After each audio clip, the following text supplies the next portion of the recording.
Assalamualaikum warahmatullahi wabarakatuh. Teman-temanku semuanya, di sini saya ingin sedikit memberikan edukasi kepada teman-teman semuanya mengenai paham sekularisme dan juga liberalisme beragama.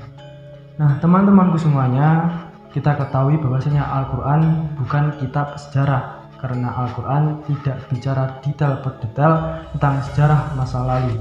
Bagi Al-Quran itu bukan yang utama, tapi utamanya dalam kitab suci Al-Quran itu sejarah untuk diambil pelajaran agar kesalahan, kebodohan, dan kesesatan dan kekhilafan di masa lalu tidak kita ulangi di masa kita saat ini, dan agar kehidupan kita terus bertumbuh menjadi lebih baik lagi.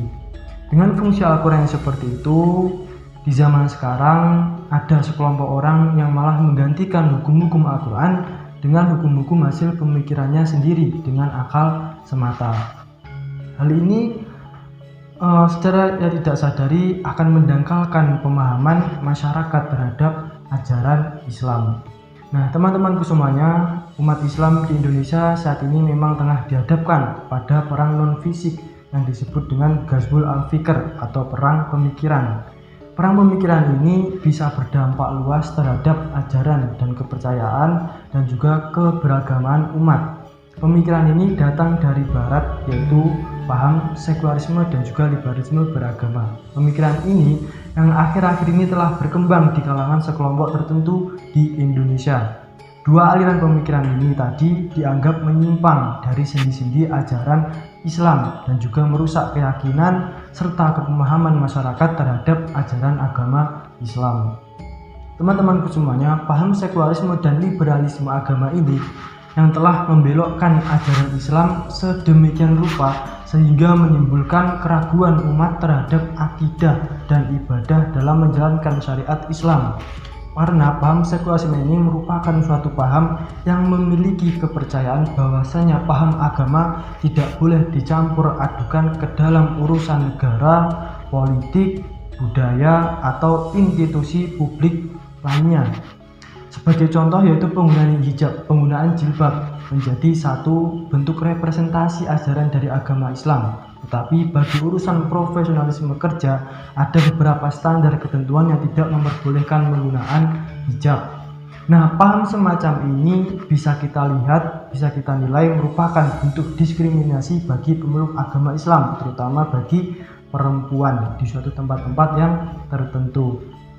Dan tidak hanya itu, paham liberal dan sekularisme ini juga memiliki pemikiran yang relativisme beragama, penafian dan pengingkaran adanya hukum-hukum Allah, serta menggantikannya dengan hukum-hukum hasil pemikirannya akal semata. Nah, penafsiran agama secara bebas yang seperti ini yang dilakukan oleh masyarakat dan tanpa akidah penentuan ini telah melahirkan juga paham ibahiyah atau menghalalkan segala tindakan yang berkaitan dengan etika dan juga agama serta dampak yang lainnya. Jalan dengan berkembangnya sekularisme dan liberalisme agama juga berkembang lagi paham pluralisme agama. Nah, pluralisme agama ini tidak lagi dimaknai adanya kemajemukan agama, melainkan menyamakan semua agama. Paham ini beranggapan bahwasanya semua agama sama benar dan baik, dan hidup beragama dinisbatkan seperti memakai baju dan boleh berganti-ganti.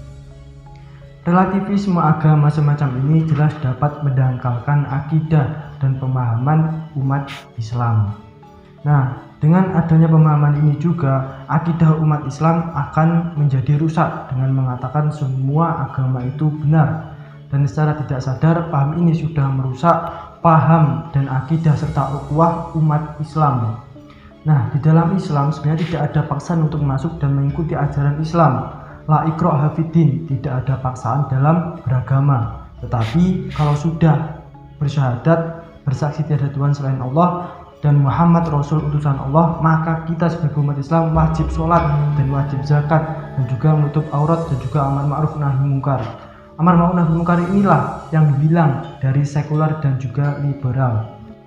Membuka aurat di mana-mana, membawa anak perempuan orang lain, memperlihatkan rambut dan lain sebagainya. Saat itu juga kita tidak sadari bahwasanya kita sudah merusak ukhuwah umat Islam yang hanya gara-gara melihat seorang perempuan tidak menutup aurat. Ini semua berasal dari tidak kepahaman. Inilah pemikiran yang datang dari Renaissance abad ke-15, kebangkitan Eropa yang dulunya tertekan lalu mereka melepaskan diri dari agama. Semua raja-raja dicopot kekuasaannya sehingga Islam tidak pernah membelenggu orang dengan pemikirannya. Filsafat berkembang, Islam berkembang, ilmu pengetahuan berkembang, silahkan, tetapi akidah haruslah dijaga. Generasi-generasi muda kita bebas mau belajar fisika, biologi, kimia maupun matematika dan lain sebagainya, silahkan, tetapi dalam isi kepalanya harus tetap ada Al-Quran, ada hadis, ada akidah, ada akhlak. Untung khairu ummah, karena kita adalah umat yang terbaik. Umat yang terbaik bukan yang haji, bukan yang hajah, bukan memakai hijab yang besar, melainkan umat terbaik adalah ta'muruna bil ma'ruf, mengajak orang berbuat baik, dan wa tanhau 'anil munkar, mencegah orang-orang berbuat mungkar. Oleh karena itu, ini bukan zina, ini bukan narkoba, dan juga bukan merusak fisik, tetapi ini merusak kepala pemikiran dan kepahaman dan mendangkalkan akidah keyakinan umat Islam, sehingga mudah-mudahan generasi kita selamat dari paham sekuler dan juga liberal yang merusak generasi Islam. Amin amin ya rabbal alamin. Wa'afu minkum. Assalamualaikum warahmatullahi wabarakatuh.